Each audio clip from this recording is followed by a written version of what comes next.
All right, so greetings.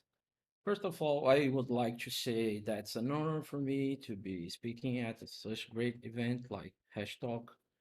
And I would like to say a big thanks for the team involved on the event preparation. I have no words to express my gratitude regarding the supporting I was given. It has been awesome. My name is Thiago, and I'm here today to talk about unit and integration tests with Terraform and Nomad, the key for build successfully infra as code. So infra as code without tests are going to break. The question is not whether it's going to break, it's when it's going to break. If you have done AAC without writing tests, I have done a couple times in the past, you already know what I'm talking about. If you haven't, you are a lucky person. Take this opportunity to learn and do it right from the beginning. So DevOps is a culture. It's not a team or the CI/CD folks. DevOps is a software engineer focused um, on infrastructure at scale. To me, SRE, production engineer, and DevOps are the exactly same thing on different companies. Infra as code is part of the DevOps culture. Code tests are the key for the success of AAC implementation.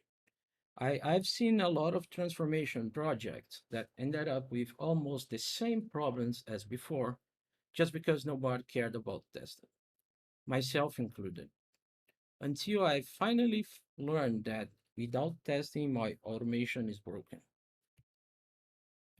This is our agenda for today. I'm going to cover what Nomad is real quick, and then talk about unit and integration tests, and finally demonstrate some code how to test Nomad and Terraform. I've chosen Nomad as example for this talk because we have few content on the internet about how to do testing with Nomad and Terraform. Also, there are no examples at all using common frameworks like Terratest or Chekhov, which is a tool written in Python. So this is the description that I've stolen from the HashiCorp website. Nomad is a simple and flexible workload orchestrator to deploy and manage containers and non-containerized applications across on-premise and clouds at scale. So let's talk about some myths and truths regarding adding tests to your code. So, a myth, the effort to add tests to the code increases the time to develop the feature. This is one of the biggest myths about testing, in my opinion. Most people think that the additional effort to add tests to the code means more time for the developer to release features. And if you look at the short-term result, meaning the first one or two features, that may be true. But if you wait more time, like from 3 to 6 months or even a year, if you take a look how many production issues and complexity you have in the code if you don't do tests. So the truth is that test a lot of saves a lot of your developers' time dealing with issues and complex code. So they can focus on coding and releasing new features, which is what they should be doing. So as mentioned by our friend in the previous talk, um, sometimes the test takes the exactly same time or even more to write than the code itself. But in the long-term result, it really pays off. So your code is always have bugs. Doesn't matter how many tests you add, the user will always find a combination that you couldn't think of. That's the user nature. That's my nature when I'm using software. I I will press keys and I will send invalid inputs. I'll try to do several things that you couldn't even imagine. So the difference is the frequency that you have bugs. When you have tests, it should be only on a while, and on the majority, they should be easier to fix than when you don't have tests. So the truth is, you have a better understanding, you have a better design, you have a better thinking. We spend more time um, thinking in your code and in the structure you need. So in summary, you're going to have a better code. Another myth is that you go slower. But the truth is that the only way to go fast is to go right. And by the way, I quote Uncle's Bob on this phrase. This is something he said that has really impressed me the first time I heard. And so you must add tests to really go fast. This is another big myth. I will write the feature now and add tests later when there is time. You are just lying to yourself, right? Let's be honest. If you don't have time for it now, you never have time for it, right? So the truth is you should practice TDD whenever possible. And also, the tests make new change to the code easier and allow the new members of the team to get up faster. This is pretty important, isn't it? So now let's cover unit testing. In the end-use software context, you already have a full agreement between all members in the team what a unit is. But in Terraform world, I think I have a good definition for it. In unit tests, we have two different types of tests, solitary and sociable. Let's see how they fit in tests for Terraform. Solitary test is the most simple. In the end user application software engineer, solitary test means to test an isolated unit, meaning that if a function needs to call another function, it does not use the real function, it mocks it instead.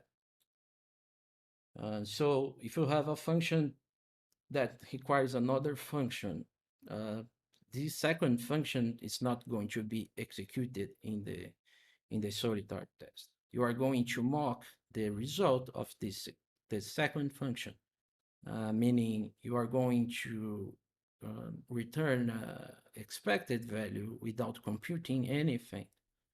And based on that value, you validate if your unit is working or not. In the infrastructure software engineer, especially talking about Terraform, it's when you have just one resource. So your Terraform resource does not depend on anything else. You have just one resource and you are going to be able to do what you need by just creating that resource. So this is an example of the Terraform code to run a Nomad job. And you can see in green some fields that are just suggestions for unit testing. So for example, you could test, as our friend said, the logic to set the variable purge on destroy. For example, on QA and dev, the purge on destroy is something that you want, or in your test, is the purge on destroy is something you want, but not on production and maybe on stage. So you need to test this logic some way. Also, if your name is composed by something other than just a string, it would be a good idea to test if this concatenation or this logic is working. Also, you could count the number of jobs being not launched is the same the same number you want. So for production, I want more than one job count because I need high availability, but it's okay to have just one for dev or QA. So sociable test. The second type is called sociable test. It's called sociable. As the name suggests, if the function uses another function, it will call the real function to unit testing. So it's the opposite of the previous case. you're not going to mock the value. So when you unit test that function, you are unit testing both functions because the result of that second function may influence may change the result of your test. So in this case, you're maybe changing the first function, but your test fails because of the second function. This is a design decision uh, that you take when you are coding, but for Terraform, in the Terraform case, sociable test involves more than one Terraform resource, but it still belongs to the same module. So you have a resource that depends on another resource, but they are contained in the same Terraform module. So this is an example of sociable test because in order to create a Nomad namespace, we must create a quota specification first. So we created the quota specification resource, which we could test for the limit of the CPU and the memory fields. And then we create the namespace in referring to the quota specification. So here, like we may have some limits per team or per application or whatever that you ensure that it's not going over or somebody is not changing the configuration that you want. Also, the value in production should be bigger than dev, etc. So let's talk about integration tests now. In the Terraform world, the combination of few modules are areas for integration testing. So it's basically 2 or 3 modules that works together as a subsystem. Note that it's not your entire stack here. I'm not talking about all modules to deploy your infrastructure. That would be end-to-end testing, which we are not going to cover today. So based on what we have seen so far, we can imagine a module for deploying Nomad job in a HashiCorp enterprise environment, can't we? We would have to integrate the Nomad namespace module and the Nomad job module, so we would have an integration test to be done. Okay, I think I've talked a lot about Fury now, and let's demo some code. So in the following slides, we are going to show the Terraform code that I use it for this demo. There is no repo because the code is really small. And if you want, I think you can easily grab it from the presentation. So this is our first basic example that just run a Nomad job in the default namespace. As you can see, it's just one resource and follows the same pattern as the solitary test. But for your test, we just had to add some output values, and we are going to see why in a bit. Terratest is a famous tool for testing Terraform created by Gruntworks, which is a company pretty awesome. I've learned a lot from them, and I really love the work they do. So let's see how they would use the Gruntworks tool for testing our simple Nomad job. So here, let's go over an example of unit test Terraform using Terratest. First, you have to declare the function signature. And as you can see, it's idiomatic.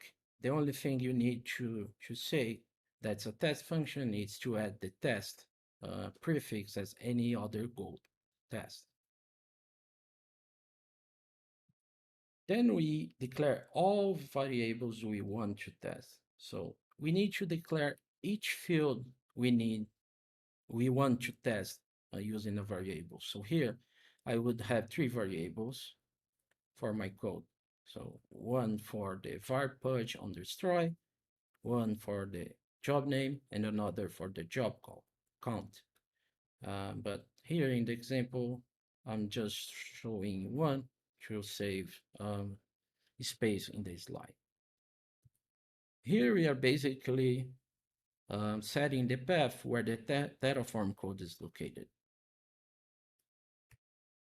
Then we are deferring the function terraform.destroy to make sure the resource created are going to be destroyed.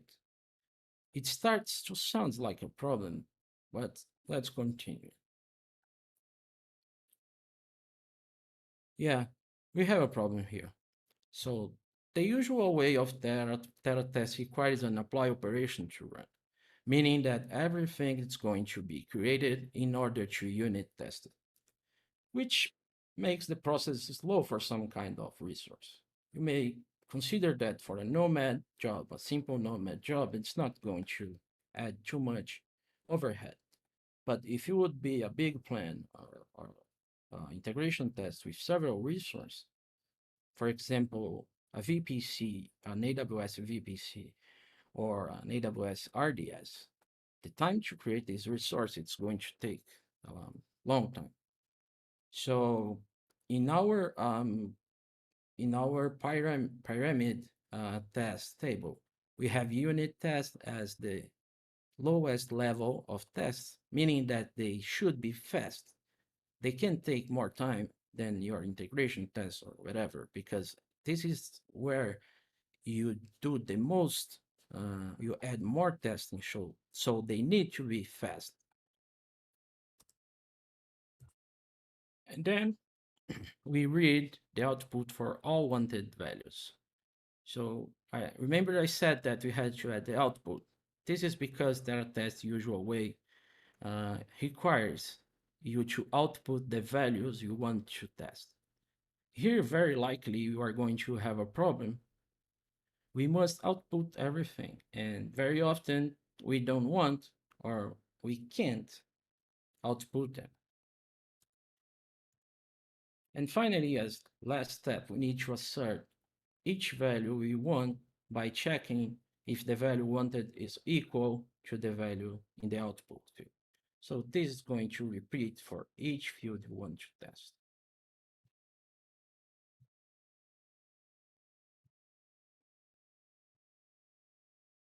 Okay, so wait, don't take me wrong yet. I've told you that's not going to be slow and it's not going to slow down your development process. So there is a workaround for this. Terratest also provides a way to test, but instead of applying the plan, you just need to show the JSON, you need to pass the JSON file and run queries, JSON queries against the against the JSON, the output in JSON format instead of outputting them. So here we have the exactly same example, but the difference you need to set the plan file path in order to say that we want to use the plan method and not the apply. And then we call init and plan and show function that returns the plan and the JSON format stored in a slice of bytes. So far so good. That's promising. Then each item to be tested requires the paperwork of declaring a variable. And as you can see in yellow, the JSON query requires to find the value may be complicated, even for a plan containing just one resource. Finally, we have to assert all the values again, as we did before. So, okay, Thiago, you may be thinking, are you kidding me? You made me waste my time. You said no, it's not going to slow me down. You said it's going to make my code easier, but what I've seen so far is that it's getting complicated and painful. So what's the puzzle? So after suffering for a while, I decided to try to make our life easier, or at least that's my hope. Terraformtest is a lightweight and easier Terraform unit test written by me. It transformed the Terraform plan JSON into a single level map where the resource address is the key. So you don't need to know the JSON query path, like here. And also, the test is a Go type. So this Terraform test library is pretty idiomatic. You declare your test as a Go type and you follow the Go test patterns to test it. So now let's see example of using this Terraform test library. So that function declaration, the function signature declaration is basically the same. And then every values that needs to be checked or unit tested goes into Go type that I created called TF test resource, where you need to supply an address, which is the name of the resource, which is very familiar for us. Sorry. It's very familiar for us, for everybody that works with Terraform. And then the metadata, which is the resource name and the resource type, which is very familiar for us. And then the values that we want to unit test. For example, the name of the job and which data center it's going to run. Finally, in order to test all items we want, we just call the new Terraform test function, passing the Terraform point file. We check for errors as any good Go program. If error not new, this is very Go. This is very idiomatic. Some people don't like it, but it is what it is. Then we call the equals function, which returns the tfdiff object type, sorry, the tfdiff type, which contains all the difference between what we want and what's in the, not what we want in the plane. The difference of what you want and what is in the plane about that resource. So you don't need to declare all the resource existing in the plane in the resource type. If you declare just one resource and you have three resources in the plan, it's going to ignore the two that exist and going to unit test just this one.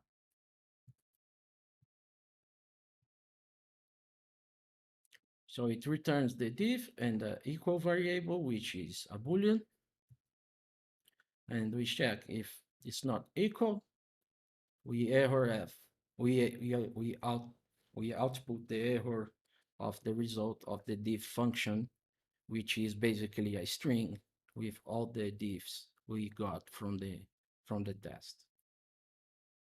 And that's all. Doesn't matter how many resources you have here or how many items you have here. You can have 1, 2, 3, 10, 100. You are going to have all this block without any repetition. This comparison, the Terraform test dot equal is going to compare all the resource you want. As you remember, in the Terratest, we need to assert one by one. So this saves a lot of time and complexity in the code. Every time you need to add a new value to unit test, you just come here, add the key instead of the values, and just run your test again. And not, you don't need to change anything here. It's going to be the same. So DevOps is a culture. Infrastructure as code is part of the culture. Code tests are the key for the success of AEC implementation. I want my house to looks like this picture, not the first one, which was a mess. I want my code to looks like this house. It's a lot better for me. So this is it. I am an infrastructure principal consultant. You can reach me out on GitHub, Twitter, or LinkedIn by searching Thiago Nache. The Terraform test library is opened. Um, it's not 100% done yet. The only thing that I need to finish is this. I already have the metadata, but there is no structure. It's not comparing the structure for the values yet. So I'm going to finish these up to this week, next week maximum. But you can see here, this is everything I need to test. I just run and it's okay. So this is my test. This is my function to test everything regarding my AAP for my net uh, index 0.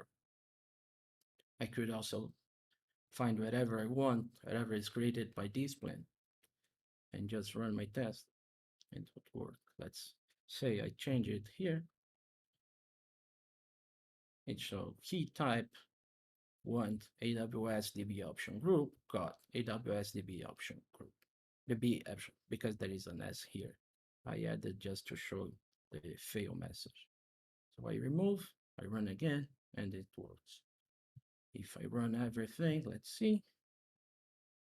Yeah, everything is working. So I test the read plan function, a function that I called coalesce, but I'm going to change the name, which transform the plan file into a map of string to make it easier to find the resource. All right. Thank you very much for staying with me. I hope you enjoyed this talk. All right.